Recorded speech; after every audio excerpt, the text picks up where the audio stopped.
الحمدللہ رب العالمین والصلاة والسلام علی سید الانبیاء والمرسلین وعلی آلہ وصحبہ اجمعین ومن تبعہم بإحسان الی یوم الدین، اما بعد۔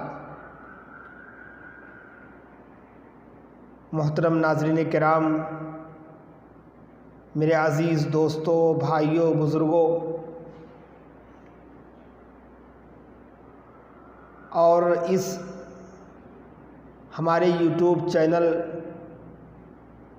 کو دیکھنے والے تمام خواتین و حضرات، میں آپ کی خدمت میں سب سے پہلے سلام عرض کرتا ہوں۔ السلام علیکم ورحمۃ اللہ وبرکاتہ۔ امید ہے کہ آپ تمام ناظرین کرام بخیر و عافیت سے ہوں گے۔ آج کی اس نشست میں میں رمضان المبارک کے تعلق سے ایک عنوان پر کہ ہم رمضان المبارک کا استقبال کیسے کریں، کچھ باتیں آپ کے گوشے گزار کرنے کی کوشش کروں گا۔ امید ہے کہ اس ویڈیو کو آپ ضرور دیکھیں گے۔ محترم ناظرین، رمضان المبارک کی آمد ہے۔ بہت جلد رمضان المبارک کا عظیم مہینہ اپنے تمام فیوز و برکات کو سمیٹے ہوئے ہم پر جلوہ افروز ہونے والا ہے۔ رمضان المبارک کا یہ عظیم مہینہ اہل ایمان کے لیے ایک تحفہ اور بڑی ہی خوشخبری ہے۔ جن کے دلوں میں واقعتاً ایمان ہے، ایمانی جذبہ ہے، جن کے دل میں آخرت کی جواب دہی کا تصور ہے، وہ واقعی رمضان المبارک کے مہینے کا انتظار بڑی شدت سے کرتا رہا ہے۔ ہمارے اسلاف کرام کے بارے میں یہ آتا ہے کہ وہ 6 مہینہ قبل رمضان المبارک کا انتظار کیا کرتے تھے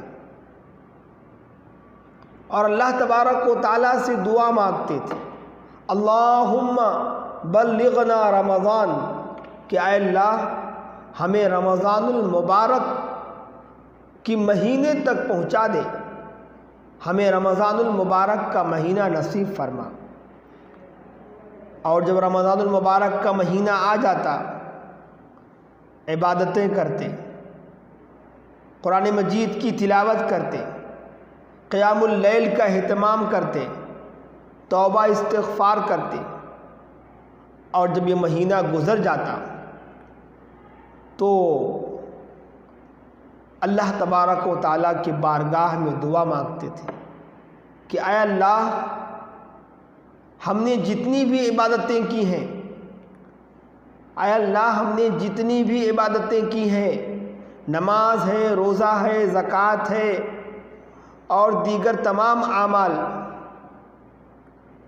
اے اللہ ان تمام عبادتوں کو تو شرف قبولیت سے نواز۔ اور ہمارے اسلاف میں سے کسی کا قول اہل علم نے نقل کیا ہے کہ رجب بیج بونے کا مہینہ ہے، شعبان اسے سیراب کرنے کا مہینہ ہے، اور رمضان المبارک فصل کو کاٹنے کا مہینہ ہے۔ مطلب یہ کہ بندہ جب رجب کا مہینہ آتا ہے تو رمضان المبارک کا انتظار کرتا ہے، شعبان کا مہینہ آتا ہے تو اس کے اندر جستجو، ذوق، شوق بڑھ جاتی ہے، اور جب رمضان المبارک کا مہینہ آتا ہے تو وہ نیکیوں کو اکٹھا کرنے میں لگا رہتا ہے، یعنی وہ فصلوں کو کاٹتا ہے۔ گویا کہ ہمارے سلف صالحین کی صبح شام رمضان المبارک کے انتظار میں، اس کی یاد میں، اس کو پانے کی شوق میں گزرا کرتا تھا۔ یہی وجہ ہے کہ ہمارے اور آپ کے آخری نبی خاتم النبیین رحمت للعالمین جناب محمد رسول اللہ صلی اللہ علیہ وسلم نے شعبان کے آخر میں صحابہ کرام رضی اللہ عنہم اجمعین کی جماعت کو خطاب کرتے ہوئے فرمایا: اتاکم رمضان شہر مبارک فرض اللہ عز وجل علیکم صیامہ تفتح فیہ ابواب الجنہ وتغلق فیہ ابواب الجحیم وتغل فیہ مردۃ الشیاطین للہ فیہ لیلۃ خیر من الف شہر من حرم خیرہا فقد حرم۔ رواہ النسائی، حدیث نمبر 1206 2106۔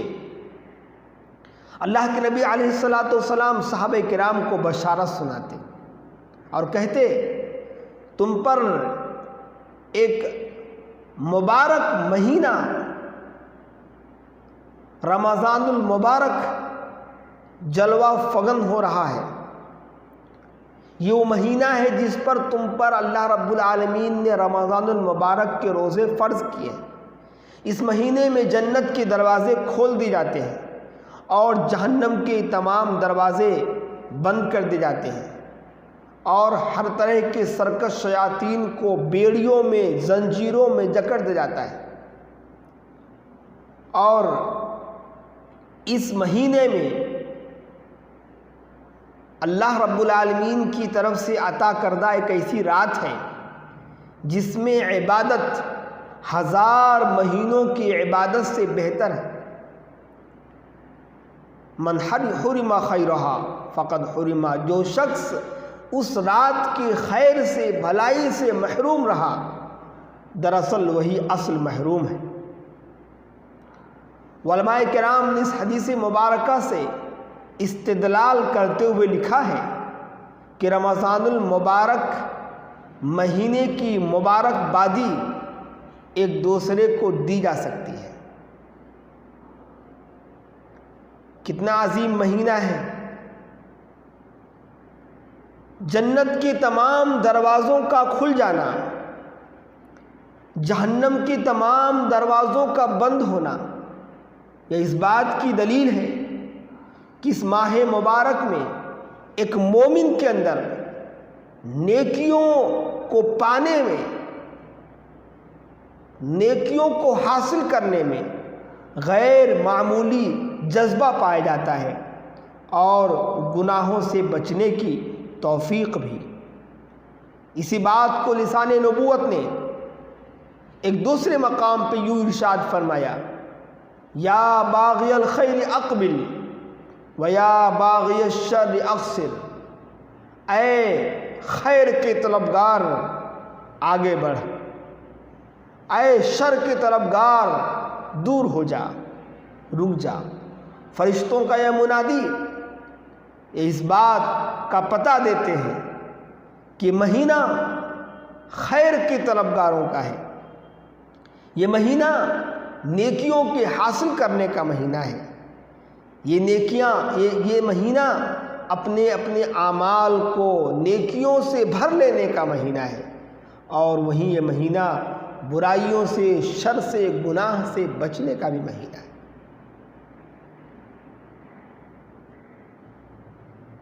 میرے محترم ناظرین، اس مہینے میں اگر ایک مومن بہترین طریقے سے اللہ تبارک و تعالیٰ کی رضا کو طلب کرتے ہوئے اجر و ثواب کی امید سے اس ماہ مبارک رمضان المبارک میں روزے رکھتا ہے، زکوٰۃ و صدقات دیتا ہے، غریبوں کی مدد کرتا ہے، قرآن پاک کی تلاوت کرتا ہے، قیام اللیل کا اہتمام کرتا ہے، تو اس کا مقام، اس کا مرتبہ، اس کی شان ان تمام اشخاص سے کہیں زیادہ بڑھ جاتا ہے جسے رمضان المبارک کا یہ مہینہ نصیب نہ ہوا۔ آئیے اس واقعے کی طرف اشارہ کرتا ہوں جس واقعے کو حضرت طلحہ بن عبید اللہ رضی اللہ تعالی عنہ بیان کرتے ہیں کہ رسول اکرم صلی اللہ علیہ وسلم کے پاس دو شخص آئے اور دونوں نے بیک وقت اسلام قبول کیا۔ کچھ دنوں کے بعد اس میں سے ایک آدمی اللہ کے راستے میں شہید ہو گیا اور دوسرا آدمی اس شہید ہونے کے والے کے 1 سال کے بعد اس کا انتقال ہوا۔ طلحہ بن عبید اللہ رضی اللہ تعالیٰ عنہ خود اس حدیث واقعے کے راوی ہیں، وہ بیان کرتے ہیں کہ میں نے خواب میں دیکھا کہ وہ آدمی جس کا 1 سال کے بعد انتقال ہوا وہ شہید ہونے والے آدمی سے پہلے جنت میں داخل ہوا ہے۔ صبح ہوئی، طلحہ بن عبید اللہ رضی اللہ تعالیٰ عنہ اس واقعے کو، خواب کو لوگوں کے سامنے بیان کیا۔ لوگوں نے تعجب کیا کہ ایک شہید وہ پیچھے رہ گیا اور جو 1 سال کے بعد وفات جس کی ہوئی وہ جنت میں اس سے پہلے داخل ہو رہا۔ تو رسول اکرم صلی اللہ علیہ وسلم نے ارشاد فرمایا، کیا وہ آدمی جو فطری موت مرا، جس کا انتقال اس شہید کے 1 سال کے بعد ہوا، کیا اس نے رمضان المبارک کا مہینہ نہیں پایا؟ کیا اس نے نمازیں نہیں پڑھی؟ کیا اس نے روزے نہیں رکھے؟ کیا اس نے فلاں اعمال نہیں کیے؟ ان دونوں کے درمیان جنت میں اتنا فاصلہ ہے جتنا کہ زمین اور آسمان کے درمیان ہے۔ اللہ اکبر۔ اب اندازہ لگائیں کہ کس قدر عظیم تر ہے یہ مہینہ اور کتنا خوش نصیب اور خوش قسمت ہے وہ آدمی، وہ مومن جسے مبارک مہینہ نصیب ہو جائے۔ باری اللہ سے ہم دعا کریں گے کہ اللہ تبارک و تعالی ہم تمام اہل ایمان کو یہ ماہ مبارک نصیب فرما۔ محترم ناظرین، اس ماہ مبارک کے اندر ہمیں بہت ساری طرح کی، بہت ساری قسم کی ٹریننگ ملتی ہے۔ ہمیں اپنے نفس پر قابو رکھنا ہے۔ کیسے؟ خواہشات نفسانی سے لڑنا ہے۔ کیسے؟ اپنے نفس کو کنٹرول میں کرنا ہے۔ کیسے؟ یہ ٹریننگ، یہ سبق، یہ درس ہمیں رمضان المبارک کا روزہ سکھاتا ہے۔ اللہ کے نبی علیہ الصلوۃ والسلام نے ارشاد فرمایا، الصیام جنہ یا الصوم جنہ، روزہ ڈھال ہے۔ علماء کرام نے اس کی تفسیر کی ہے، لکھا ہے، 2 معنی بیان کیے ہیں۔ پہلا معنی یہ کہ روزہ برائیوں سے دور رکھتا ہے، اور دوسرا معنی ہے کہ روزہ جہنم کی آگ سے اس کے رکھنے والے کو دور کرتا ہے۔ اسی طرح سے رمضان المبارک کا جو روزہ ہے، اس کی خاص خصوصیت یہ ہے کہ اس عبادت میں اخلاص بہت زیادہ پایا جاتا ہے، بہت زیادہ، اتنا زیادہ اس عبادت میں اخلاص، للہیت، اللہ کی خوشنودی جمع ہے، کسی اور عبادت میں شاید دیکھنے کو نہیں ملتی۔ اس کے علاوہ دیگر عبادتوں میں نماز ہے، زکوٰۃ ہے، صدقہ خیرات ہے، حج ہے، اس میں کہیں نہ کہیں ریا و نمود، دکھاوے کا شائبہ موجود ہوتا ہے۔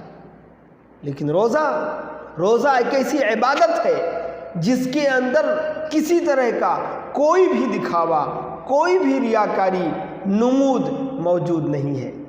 آپ کسی روزے دار کو دیکھ کر یہ بتا نہیں سکتے کہ وہ روزے سے ہے یا نہیں ہے۔ اسی لیے اللہ رب العالمین کو سب سے زیادہ محبوب پسندیدہ عبادت روزہ ہے۔ روزہ صحیح مسلم کی روایت ہے، اللہ کے نبی علیہ الصلاۃ والسلام نے ارشاد فرمایا، کل عمل ابن آدم یضاعف، الحسنۃ بعشر امثالها ب700 ضعف۔ بنی آدم کے اعمال کا اجر و ثواب بڑھا کر دیا جاتا ہے، یہاں تک کہ ایک نیکی اس کا اجر و ثواب 10، اس سے بڑھا کر 700 گنا تک اللہ تبارک و تعالیٰ عطا کرتا ہے۔ قال اللہ عز وجل، اللہ نے فرمایا، الا الصوم، مگر روزہ، فإنہ لی وأنا أجزی بہ، مگر روزہ میرے لیے ہے اور میں ہی اس کا بدلہ دوں گا۔ کیوں؟ یدع شہوتہ وطعامہ من اجلی، اس لیے کہ بندے نے اپنی شہوت اور کھانا میرے خاطر چھوڑ رکھا ہے۔ اللہ اکبر۔ یہاں ایک نقطہ قابل غور ہے، اللہ رب العالمین نے فرمایا الا الصوم فإنہ لی وأنا أجزی بہ، مگر روزہ میرے لیے ہے اور میں ہی اس کا بدلہ دوں گا۔ اس کا ایک معنی یہ ہے کہ دیگر عبادتیں، نماز ہے، زکوٰۃ ہے، صدقہ خیرات ہے، حج ہے، یہ ظاہری ہوتے ہیں، اس کے نیک اعمال فرشتے نوٹ کرتے رہتے ہیں۔ لیکن روزہ ایک ایسی عبادت ہے جو اللہ تبارک و تعالیٰ کہ وہ بندے جو روزہ رکھتے ہیں، نیت کرنے سے ہی وہ روزے کی حالت میں چلا جاتا ہے، اور نیت دل کے ارادے کو کہتے ہیں، اور نیت اللہ کے علاوہ اس کا علم کسی کو بھی نہیں ہوتا، یہاں تک کہ فرشتے بھی نہیں جانتے کہ اس کے دل میں اس نے کیا نیت کی ہے۔ اسی لیے اللہ رب العالمین خود اس کا بدلہ دے گا۔ ایک سوال یہاں اور بھی ہو سکتا ہے، اللہ نے کہا روزہ میرے لیے ہے، تو کیا نماز اللہ کے لیے نہیں ہوتی؟ زکوٰۃ اللہ کے لیے نہیں دی جاتی؟ صدقہ خیرات اللہ کے لیے نہیں کیا جاتا؟ ضرور کیا جاتا۔ لیکن اللہ نے یہ صرف کہا روزہ میرے لیے ہے، مطلب یہ کہ انسان روزہ میرے خاطر رکھتا ہے، اور میں اس کا بدلہ کتنا دوں گا یہ کسی کو بھی نہیں معلوم سوائے اللہ تبارک و تعالیٰ کی ذات کے۔ تو یہ بہترین مہینہ ہمارے سامنے آ رہا ہے۔ اس مہینے کا استقبال ہم اس طرح سے بھی کریں کہ اس مہینے کے اندر روزوں کے ساتھ ساتھ قرآن مجید، قرآن حکیم کی تلاوت بکثرت کریں، کیونکہ یہ قرآن کا مہینہ ہے۔ شہر رمضان الذی انزل فیہ القرآن ھدی للناس وبینات من الھدی والفرقان۔ شہر رمضان الذی، رمضان کا مہینہ وہ مہینہ ہے جس میں قرآن مجید کو اتارا گیا۔ تلاوت کیجیے، کیونکہ اگر بندہ اس مہینے میں روزے رکھنے کے ساتھ ساتھ قرآن کی تلاوت بکثرت کیا تو یہ دونوں چیزیں، نماز، روزہ اور قرآن، اللہ کے ہاں سفارشی بن کر آئیں گے۔ اللہ کے نبی علیہ الصلاۃ والسلام نے ارشاد فرمایا، الصیام والقرآن یشفعان للعبد یوم القیامہ، قرآن اور روزہ یہ دونوں اللہ رب العالمین کے ہاں قیامت کے دن اپنے بند پڑھنے والے کے لیے سفارش کر کے بن کر آئیں۔ یقول الصیام، روزہ کہے گا اے ربی منعتہ الطعام فشفعنی فی، اے اللہ میں نے اس بندے کو کھانے پینے سے، شہوت سے روک رکھا تھا، اس لیے میری سفارش اس کے حق میں قبول فرما۔ وَيَقُولُ القرآن، قرآن کہے گا مَنَعْتُهُ النَّوْمَ بِاللَّيْلِ فَشَفِّعْنِي فِيهِ، اے اللہ میں نے اسے رات میں سونے سے روک رکھا تھا، تو اے اللہ میری سفارش اس کے حق میں قبول فرما۔ رسول اللہ صلی اللہ علیہ وسلم فرماتے ہیں فَيَشَفَّعَانِ، ان دونوں کی سفارش ان کے حق میں قبول کی جائے گی۔ اللہ اکبر، کتنی بہترین بات ہے۔ اس لیے مبارک مہینہ ہم سے کہیں کوتاہی نہ ہو جائے، ہم قرآن مجید کی تلاوت بکثرت کرتے رہیں۔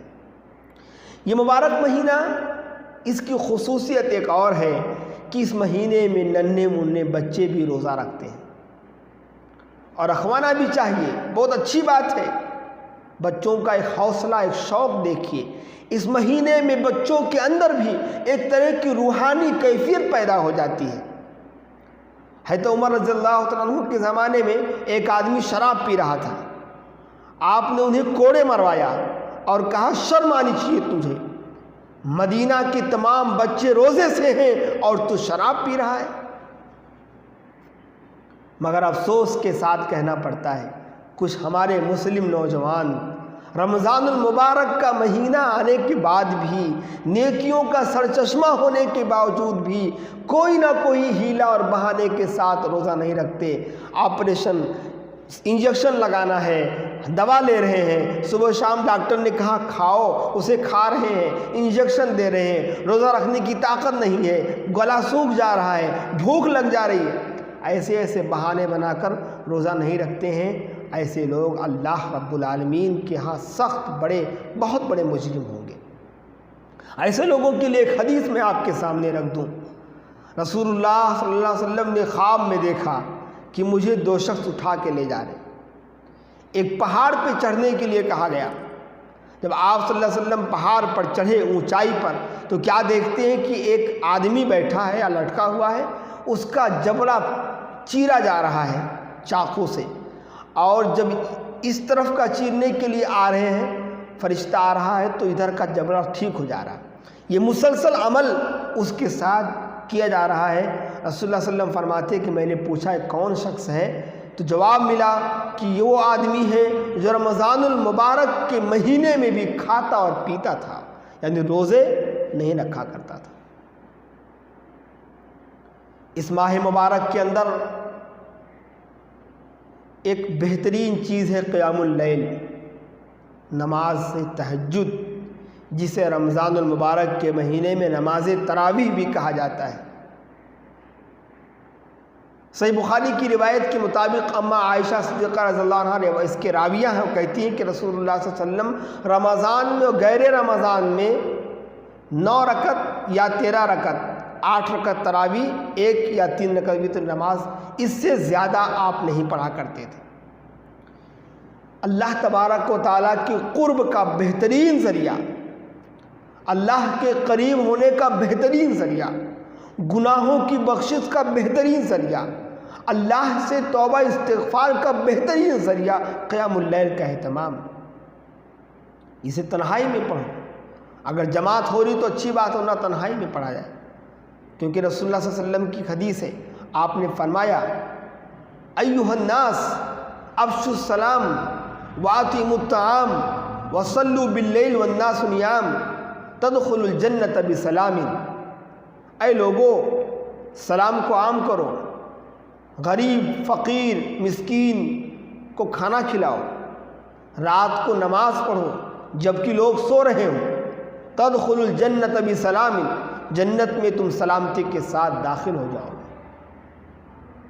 اس لیے رمضان المبارک کے اندر قیام اللیل کا بھی اہتمام ضروری۔ اسی طرح سے اس ماہ مبارک میں زیادہ سے زیادہ غریبوں، مسکینوں، بیواؤں اور دیگر تمام فقراء اور مساکین کو اپنے زکوٰۃ، عطیات، صدقہ و خیرات سے تعاون کریں۔ اس مہینے میں زیادہ نیکیاں کمانے کے لیے آپ اپنے مال کا زکوٰۃ نکالیے، صدقہ دیجیے، جہاں آپ کے مال کے مستحقین ہیں وہاں آپ دیجیے، جتنا ہو سکے آپ غریبوں کی مدد کیجیے، مالی اعتبار سے یا جس بھی اعتبار سے۔ اس ماہ مبارک کے اندر ایک اور خاص بات ہمارے بیچ میں آئے گا، اور وہ یہ لیلۃ القدر کی رات۔ لیلۃ القدر کی رات جو آخری عشرے میں 5 طاق راتوں میں سے کوئی ایک رات ہے۔ 27ویں رات کہنا صحیح نہیں ہے، بلکہ 5 طاق راتوں میں سے کسی ایک رات کو جو ہے ایک رات ہے، اس لیے 5 راتوں کو جگ کر اس رات میں عبادت کرنی ہے۔ اس رات کا ثواب کیا ہے؟ خیر من الف شہر، للہ فیہ لیلۃ خیر من الف شہر۔ اللہ کی عطا کردہ ایک ایسی رات اس مہینے میں آ رہی جو 1000 مہینوں کی عبادت سے، کتنے؟ 1000 مہینوں کی عبادت سے بہتر ہے۔ فمن حرم خیرہا، جو آدمی اس رات کی خیر سے محروم رہا، فقد حرم، دراصل وہی اصل محروم ہے۔ لہذا یہ رات بھی ہم سے نہ جانے چاہے، ہم اس رات میں جتنا ہو سکے عبادت کریں۔ ان تمام چیزوں کے ذریعے ہم رمضان المبارک کا استقبال کریں اور خود اس میں اللہ تبارک و تعالیٰ سے دعا کریں، ابھی دعا کریں، اللہم بلغنا رمضان، کہ اے اللہ ہم تمام اہل ایمان کو، گھر والوں کو، اہل و عیال کو، خاندان والوں کو، مومنین کو، تمام عالم اسلام جو بھی اہل ایمان ہیں ان سب کو اے اللہ رمضان المبارک کا مہینہ عطا فرما، اس میں داخل ہونے کے بعد نیکیاں کرنے کی توفیق دے، برائیوں سے بچا، گناہوں سے دور رکھ۔ ایسی دعائیں ہم روزانہ نمازوں میں کرتے رہیں تاکہ اللہ تبارک و تعالی ہمیں اس مہینے میں داخل فرمائے۔ باری الہ سے دعا ہے اللہ رب العالمین ہم تمام اہل ایمان کو رمضان المبارک جیسا عظیم تحفہ عطا فرما۔ باری الہ ہم تمام اہل ایمان کو رمضان المبارک جیسی عظیم برکت والا مہینہ عطا فرما۔ باری الہ اس مہینے میں ہم اے اللہ تیرے رضا کے لیے، تیری خوشنودی کے لیے اے اللہ تمام اعمال کریں، عبادت کریں، اور ہم اے اللہ ہمیں توفیق دے کہ ان عبادتوں کے ذریعہ ہم اپنے اعمال کو نیکیوں سے بھر لیں۔ اے اللہ ہم تمام اہل ایمان کو رمضان المبارک کا مہینہ عطا فرما۔ اللہم بلغنا رمضان، اللہم بلغنا رمضان، اللہم بلغنا رمضان، آمین۔ وآخر دعوانا ان الحمد للہ رب العالمین، والسلام علیکم ورحمۃ اللہ وبرکاتہ۔